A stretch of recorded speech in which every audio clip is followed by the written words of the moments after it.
জ্যোৎস্না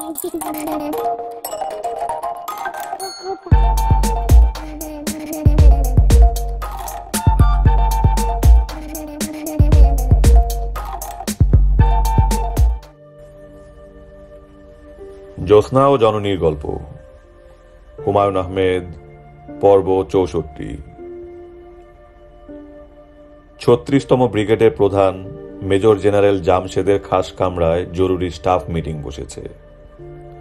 উপস্থিত আছেন ৯৩ ব্রিগেডের প্রধান ব্রিগেডিয়ার কাদির, ট্যাঙ্ক বাহিনীর প্রধান কর্নেল ফজলে হামিদ, বিমান বাহিনীর প্রধান air commodore Enam Ahmed, brigadier Kasim এবং ব্রিগেডিয়ার বশির। নারায়ণগঞ্জ এলাকার দায়িত্বে নিযুক্ত ব্রিগেডিয়ার মঞ্জুর শুধু আসেননি, তিনি জেনারেল নিয়াজিকে নিয়ে আসবেন বলে জানিয়েছেন। জরুরি স্টাফ মিটিং সকাল ৯টায় শুরু হবার কথা। এখন বাজছে ১০টা ১১।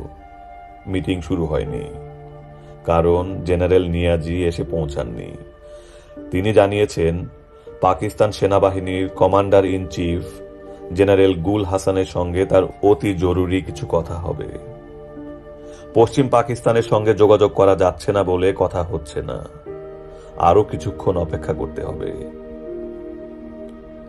ব্রিগেডিয়ার বশির বললেন, আমরা নিজেরা কি আলোচনা শুরু করতে পারি না? জেনারেল জামশেদ প্রশ্নের জবাব দিলেন না। তিনি তার সামনে রাখা টিপট থেকে চায়ের কাপে চা ঢাললেন। ছোট্ট একটা দুর্ঘটনা ঘটল, চায়ের কাপ উল্টে গেল, চা পড়ল ধবধবে সাদা টেবিলে। গত স্টাফ মিটিংয়েও একই ব্যাপার ঘটেছে। এর পেছনে কি কোনো ইঙ্গিত আছে? যুদ্ধকালীন সময়ে ছোটখাটো বিষয়েরও অর্থ খোঁজা হয়, লক্ষণ বিচার করা হয়। ডেজার্ট ফক্স ট্যাঙ্ক সেনাপতি জেনারেল রোমেলো অভিযান শুরুর আগে নানান লক্ষণ বিচার করতেন। টেবিল ক্লথে পড়া চা মুছে দেবার জন্য জেনারেল জামশেদের এডিসি রুমাল নিয়ে এগিয়ে এলেন। জামশেদ তাকে হাতের ইশারায় চলে যেতে বললেন। টেবিল ক্লথের চা ম্যাপের মতো তৈরি হয়েছে। কে জানে এই ম্যাপেও হয়তো ইশারা আছে। ম্যাপটা দেখতে হয়েছে ইংল্যান্ডের ম্যাপের মতো। ব্রিগেডিয়ার কাদির হাতের ঘড়ির দিকে তাকিয়ে বিরক্ত গলায় বললেন, আমরা কতক্ষণ অপেক্ষা করব? জেনারেল জামশেদ টেবিল ক্লথে তৈরি হওয়া ম্যাপ থেকে দৃষ্টি সরিয়ে ব্রিগেডিয়ার কাদিরের দিকে তাকালেন। স্যার, আপনি কি জেনারেল নিয়াজির সঙ্গে আরেকবার কথা বলে দেখবেন? আমরা আর কতক্ষণ অপেক্ষা করব? আমাকে টঙ্গী যেতে হবে, সেখানে আমার ফিল্ড মিটিং আছে। জেনারেল জামশেদ টেলিফোনের দিকে হাত বাড়ালেন, আর তখনই টেলিফোন বাজল। নিয়াজির ফুর্তি মাখা গলা শোনা গেল। হ্যালো জামশেদ। Yes sir. তোমরা মিটিং শুরু করে দাও, আমি আজ আর আসবো না।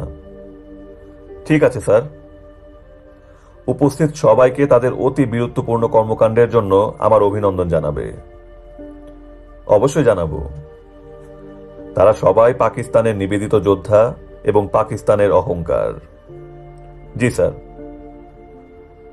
তোমার গলার স্বর বিষণ্ণ কেন? গত রাতে কি তুমি তোমার স্ত্রীকে স্বপ্নে দেখেছ?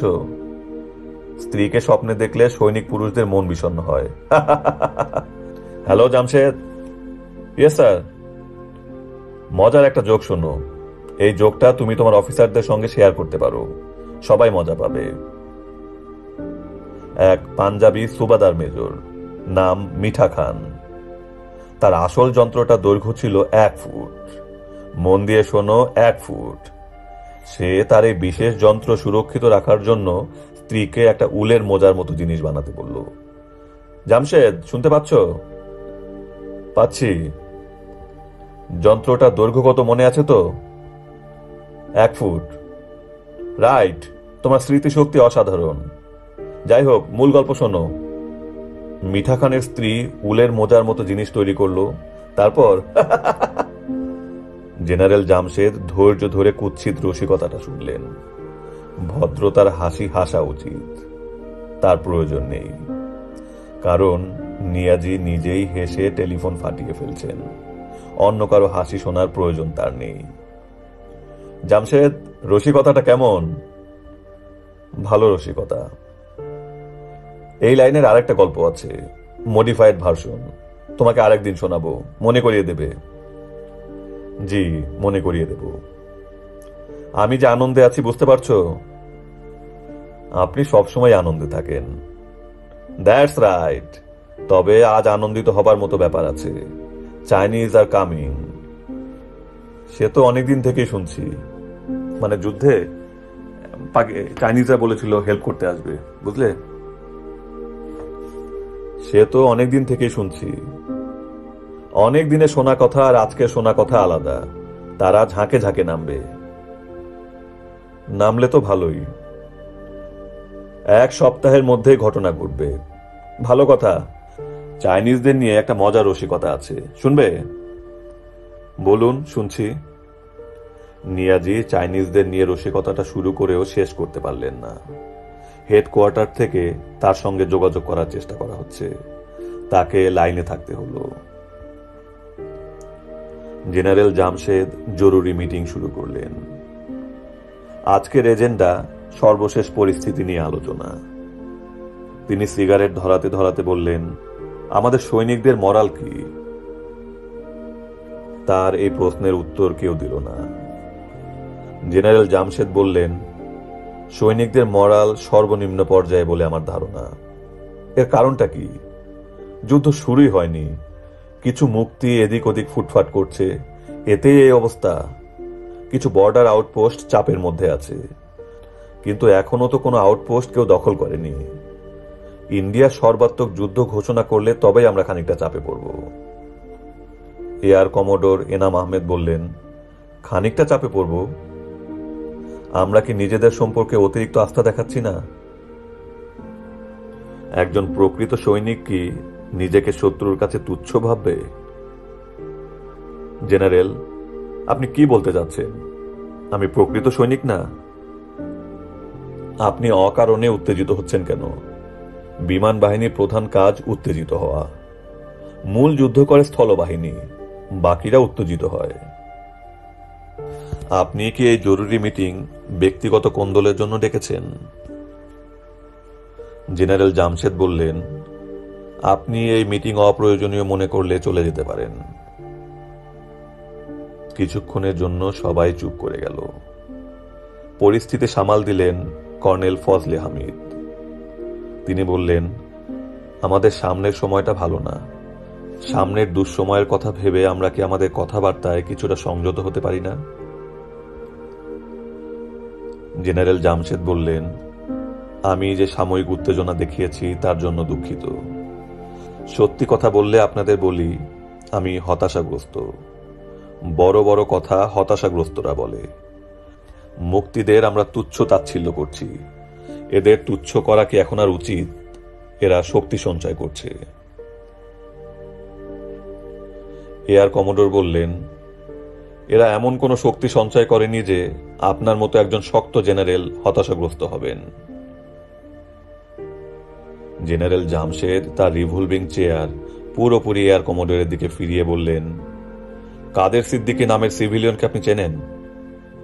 চেনেন না? নামটা পরিচিত বলে মনে হচ্ছে না। নামটা পরিচিত হবার কথা। ৩৬তম ব্রিগেডের একটা বড় অংশ আমরা তার পেছনে লাগিয়েছি। আপনাকে আপনার বিমান বাহিনী নিয়ে বেশ কয়েকবার তাদের আক্রমণ করতে বলেছি। তার টিকির দেখাও আমরা পাচ্ছি না। তারপরও আপনি যদি বলেন তার নাম আপনার পরিচিত মনে হচ্ছে না, তাহলে আমার বলার কিছু নেই। তার ভয়ে এতটা ভীত হবার কোনো কারণ দেখি না। আপনি দেখছেন না, আমি দেখছি। আমাদের অস্ত্র বোঝাই জাহাজ সে দখল করে নিয়েছে, তাও একটা না। তার হাতে এখন অস্ত্রের অভাব নেই। আমাদের আজকের এই জরুরি মিটিং কি তাকে নিয়ে? তার মতো আরো তৈরি হবে। হোক, তখন দেখা যাবে। ভবিষ্যতে কি হবে তা নিয়ে এখনই দুঃস্বপ্ন দেখা কাজের কথা না। বেশ, তাহলে কাজের কথা কি আপনি বলুন। সভা আবারও নীরব হয়ে গেল। একসময় ব্রিগেডিয়ার কাসিম বললেন, চাইনিজ সাহায্যের কথা শুনছি, সে সাহায্য কবে এসে পৌঁছাবে? জেনারেল জামশেদ ক্লান্ত গলায় বললেন, চাইনিজ সাহায্যের আমাদের প্রয়োজন কি? এয়ার কমোডোর এনাম আহমেদের মতো দুর্ধর্ষ মানুষজন থাকতে আমরা কেন বাইরের দিকে তাকিয়ে আছি? যাই হোক, আজকের মিটিং অসম্পূর্ণ। জেনারেল নিয়াজির উপস্থিতিতে আমরা অতি সত্বর আবার বসব। Good day. পাকিস্তান সেনাবাহিনীর কমান্ডার ইন চিফ জেনারেল গুল হাসান খানের সঙ্গে জেনারেল নিয়াজির টেলিফোনের মাধ্যমে কিছু কথাবার্তা হলো। অস্ত্র এবং 20টি মাঝারি ধরনের ট্যাঙ্ক নিয়ে একটি চীনা জাহাজ চিটাগাং পোর্টে ভিড়েছে। কথাবার্তা হলো মাল খালাস প্রসঙ্গে। গুল হাসান খান বললেন, আপনি অস্ত্র খালাস করবেন, কিন্তু ট্যাঙ্কগুলো পাঠিয়ে দেবেন পশ্চিম পাকিস্তানে। নিয়াজি বললেন, ট্যাঙ্কগুলোই আমার প্রয়োজন। ট্যাঙ্কগুলো আপনি চিটাগাং থেকে ঢাকা কিভাবে নিয়ে যাবেন? ট্রেন যোগাযোগ বন্ধ, সড়ক পথের সমস্ত ব্রিজ নষ্ট। ট্যাঙ্কগুলো কিভাবে ঢাকায় নেব তা আমার ব্যাপার। আপনি কি দয়া করে বলবেন ট্যাঙ্কগুলি কিভাবে নেবেন? কিভাবে নেব সেটা আমার ব্যাপার। আমারও জানার ব্যাপার থাকতে পারে। অস্ত্র এবং ট্যাঙ্ক এসেছে ইস্টার্ন কমান্ডের জন্য। মূল প্রসঙ্গে আসুন। ট্যাঙ্কগুলো আপনি এক জায়গা থেকে আরেক জায়গায় কিভাবে নেবেন? আমি তো আগেও বলেছি সেটা আমার ব্যাপার। শুনুন জেনারেল, সব ট্যাঙ্ক আপনি করাচি পোর্টে পাঠাবেন। এটা হচ্ছে একটি সামরিক আদেশ। গুল হাসান খান টেলিফোন রেখে দিলেন। নিয়াজি সামরিক আদেশ অগ্রাহ্য করলেন। জাহাজের সবকিছুই চিটাগাং পোর্টে খালাস করা হলো। সূত্র মেমোইর, গুল হাসান খান। টেলিফোনের কথাবার্তায় জেনারেল নিয়াজির মেজাজ বেশ খারাপ হলো। তবে এই খারাপ মেজাজ বেশিক্ষণ স্থায়ী হলো না। তিনি সামান্য ভদকা পান করলেন। ভদকা শীতের দেশের পানীয় হলেও বাংলাদেশের গরমে ওটা ভালো লাগে। প্রচুর বরফ এবং প্রচুর লেবু দিয়ে বানানো ভদকার গ্লাসে চুমুক দেওয়া মাত্রই তার মনে এক ধরনের ফুরফুরে ভাব হয়। মনে হয় সৈনিক জীবনটা তো খারাপ না। বিশাল এক দায়িত্ব নিয়ে তিনি এসেছেন। দায়িত্ব তিনি ভালো মতোই পালন করছেন। এই যুদ্ধ কিছুদিনের মধ্যেই থেমে যাবে। তখন তিনি ইতিহাসের পাতায় স্থায়ী হয়ে যাবেন। পাঠ্য বইয়ে লেখা হবে, পাকিস্তানের অতি দুঃসময়ে টাইগার নিয়াজি হাল ধরেছিলেন। তিনি অতি দ্রুত ভদকার গ্লাসে চুমুক দিচ্ছেন। এত দ্রুত খাওয়া ঠিক হচ্ছে না, কিন্তু তার অসুবিধা হচ্ছে না। বরং মনে হচ্ছে তার চিন্তা পরিষ্কার হচ্ছে, মাথা থেকে কুয়াশা সরে যাচ্ছে। তিনি ঠিক করলেন একটি আত্মজীবনীও লিখবেন, যেখানে পূর্ব পাকিস্তানকে পোষ মানানোর গল্প সুন্দরভাবে লেখা থাকবে। বইটি লেখার সময় তিনি বিনয়ী থাকবেন। বীর পুরুষেরা বিনয়ী হয়। বিনয়ও বীরত্বের লক্ষণ। আত্মজীবনীটা ইংরেজিতে লেখা হবে, যাতে সব ভাষাভাষীরা পড়তে পারে। বইটার প্রথম লাইনটা হবে, ইট ওয়াজ এ মনসুন অফ ডিসকন্টেন্ট। জেনারেল নিয়াজির মন অতি দ্রুত আনন্দে পূর্ণ হলো। এত আনন্দ একা একা ধারণ করা যায় না, আনন্দ বিলিয়ে দিতে হয়। তিনি জেনারেল জামশেদকে টেলিফোন করলেন। তাকে একটা জরুরি নির্দেশও দিতে হবে। কি নির্দেশ তা মনে পড়ছে না, তবে মনে পড়বে। কথা বলতে বলতেই মনে পড়বে। নেশা করার এই এক আনন্দ।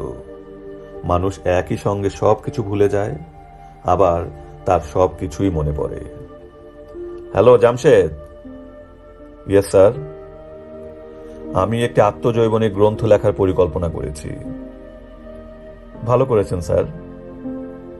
এটি হবে পাকিস্তান রক্ষা বিষয়ক একটি প্রামাণ্য দলিল। অবশ্যই। বইটিকে আমি সুখপাঠ্য করার ব্যবস্থা করব। আপনার পক্ষে কাজটা কঠিন হবে না।